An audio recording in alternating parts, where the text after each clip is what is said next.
Hi guys good morning to all and आप सभी लोगों का स्वागत है अमरजीत क्लासेस पे। तो अगर आप लोगों ने मेरे चैनल को अभी तक सब्सक्राइब नहीं किया है तो कर ले, ताकि मेरा सारा नोटिफिकेशन आप लोगों के पास जाता रहे। तो गाइस आज भारतीय स्वतंत्रता आंदोलन की क्लास होगी जिसमें महात्मा गांधी पे चर्चा हम करेंगे। तो आई होप कि महात्मा गांधी के बारे में पूरी जानकारी दिया जाएगा।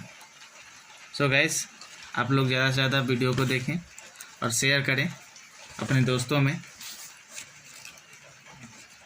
ठीक है। चलिए, तो अभी जो क्लास होने वाली है गाइस महात्मा गांधी पे, तो सबसे पहले जानेंगे कि महात्मा गांधी का जो जन्म है वो कब हुआ।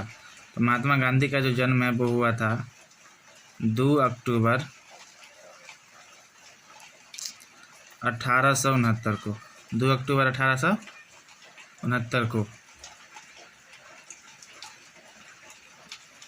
1869 को हुआ। ये बात तो सबको समझ में आ गई होगी। चलिए, ये सब लोग जानता है, उसे बताने की कोई बात नहीं है। तो गाइस उसके बाद इनके 5 बेटे थे। कितने बेटे थे? 5 बेटे में पहला बेटा का नाम था हरीलाल, दूसरा का नाम था मनीलाल, तीसरा का नाम था देवदास और चौथा बेटा का नाम था रामदास और 5वां बेटा का नाम था JLB। समझ ही गए होंगे JLB का मतलब क्या था। और उनके सबसे चहीते बेटे यही थे, जमुनालाल बजाज, जिसको बहुत ज़्यादा वो मानते थे महात्मा गांधी जी। चलिए, तो इनके 4 बेटे थे, ये बात होगी। अब बात करते हैं कि महात्मा गांधी 1883 ईस्वी में लंदन पढ़ने गए, है ना, पढ़ने गए और वहीं से उन्होंने दक्षिण अफ्रीका की यात्रा करी। हालांकि उनका शादी 1882 में हुआ था। कब हुआ था? 1882 में उनकी शादी, महात्मा गांधी जी का शादी हुआ। उसके 1 साल बाद 1883 में वो लंदन गए और लंदन से ही वो दक्षिण अफ्रीका गए। और दक्षिण अफ्रीका गए तो उन्होंने एक आंदोलन की शुरुआत की, जिस आंदोलन का नाम था फिनिक्स फॉर्म। क्या नाम था? फिनिक्स फॉर्म आंदोलन उन्होंने शुरुआत की दक्षिण अफ्रीका में। और यह इनका प्रथम आंदोलन भी था। प्रथम आंदोलन याद रखिएगा, बहुत इम्पोर्टेंट क्वेश्चन करा रहे हैं। फिनिक्स फॉर्म उन्होंने आंदोलन रखा, जो उनका प्रथम आंदोलन था दक्षिण अफ्रीका का, ठीक है। चलिए, जहाँ उनकी मुलाकात गोपाल कृष्ण गोखले से हुई। किससे हुई? गोपाल कृष्ण गोखले से उनकी मुलाकात होती है दक्षिण अफ्रीका में, है ना। गोखले से उनकी मुलाकात होती है दक्षिण अफ्रीका में।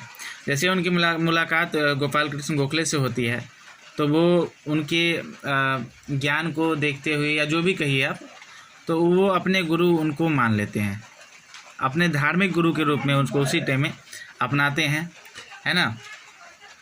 और उन्होंने उनसे कहा कि भाई मैं अपने भारत को आज़ाद कराना चाहता हूँ, तो मैं क्या करूँ। उन्होंने कहा कि बड़े क्रांतिकारी चीज़ों को पढ़ो, है ना, बड़े क्रांतिकारी लोगों की जीवनी को पढ़ो, तब जाकर तुमको उसका जो बातें हैं वो समझ में आएंगी। तो उन्होंने 2 व्यक्ति का नाम बताया कि इनके बारे में पढ़ो। एक व्यक्ति था रस्किन और दूसरा व्यक्ति था लियो टॉलस्टॉय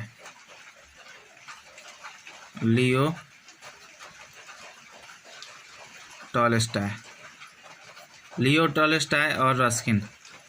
तो रस्किन से उन्होंने भूख हड़ताल करना सीखा, भूख हड़ताल, और लियो टॉलस्टॉय से आंदोलन सीखा। ऐसे बात समझ में आ गया। चलिए, तो ये था भूख हड़ताल। उसके बाद हम बात करते हैं, ये इतना तक आ गया। उसके बाद उनकी आगमन, भारत में उनका आगमन जो है वो 9 जनवरी 1915 को हुआ, है ना। तो 9 जनवरी 1915 को उनका आगमन भारत में हुआ। और जस्ट एक साल बाद उन्होंने साबरमती की आश्रम की स्थापना की। साबरमती आश्रम की स्थापना उन्होंने 1916 में हालांकि करी थी, है ना। और साबरमती आश्रम को बनाने के लिए जो पैसा है वो दिया था अम्बालाल साराभाई ने। किसने दिया था? अम्बालाल साराभाई ने साबरमती आश्रम को बनाने के लिए पैसा डोनेट किया। और उसी साल 1916 में ही लखनऊ समझौता हुआ। और सौभाग्य से बिहार का एक आदमी उनको देख लिया जिसका नाम था राजकुमार शुक्ल। उन्होंने कहा कि भाई अब आप मेरे राज्य में चलिए, बिहार में चलिए, क्योंकि बिहार में 3 कठिया प्रणाली बहुत प्रचलित था उस समय। तो उन्होंने कहा कि देखो 1 साल मुझे मौन रहने दो, ऐसा करो मैं तुम्हारे यहाँ 1 साल बाद आऊँगा।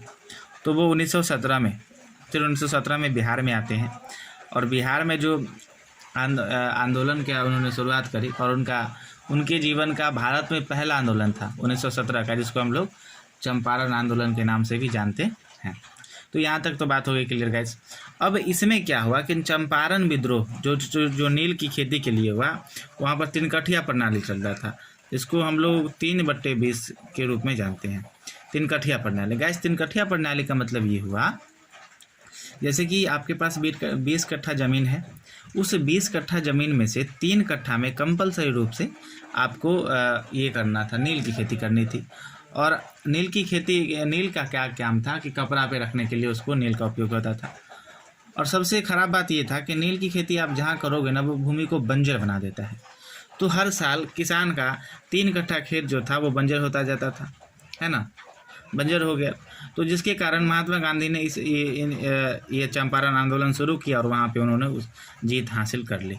चलिए, ये था 1917 की कहानी, ये था 1917। अब चलते हैं उसके जस्ट 1 साल बाद, उसके 1 साल बाद मतलब 1918 में खेरा सत्याग्रह हुआ। खेरा सत्याग्रह हुआ, याद रखिएगा। 1918 में खेरा सत्याग्रह हुआ, ठीक है। उसके बाद 1918 में ही अहमदाबाद भूख हड़ताल। अहमदाबाद में जो मिल के अति श्रमिक थे, मिल में काम करने वाले, उनकी हड़ताल में उन्होंने शामिल हुआ और उसके लीडर के रूप में उन्होंने अपना कार्यभार संभाला। तो पहला भूख हड़ताल जो है उनका अहमदाबाद में हुआ था। और देखिए, पहला भूख हड़ताल अहमदाबाद में हुआ, 1918 में हुआ था अहमदाबाद में। तो देखिए, अब आपसे क्वेश्चन पूछा जाए कि भूख हड़ताल करने का जो उपलब्धि है, वह उपलब्धि महात्मा गांधी ने किससे सीखा? तो भाई आंसर हो जाएगा रस्किन। किससे सीखा था? रस्किन से सीखा था। चलिए, उसके बाद 1919 में होता है रॉलेट एक्ट होता है 1919 में। 1919 यहाँ पर लिख देते हैं, 1919 में रॉलेट एक्ट होता है, ठीक है। उसके जस्ट बाद 13 अप्रैल